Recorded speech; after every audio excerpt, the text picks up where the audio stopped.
dami kong ginawang shorba ngayon. Isang malaking kaldero. Ganyan din ba kayo guys kung gumawa ng shorba?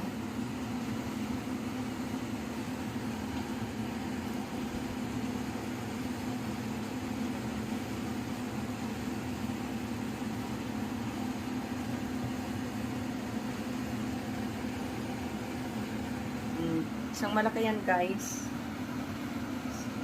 Isang malaking kaldero. Dadalhin ni amo para sa kanyang mga kaibigan. Kaya ang luto ko guys, pera yung dito sa bahay, pera din yung sa labas.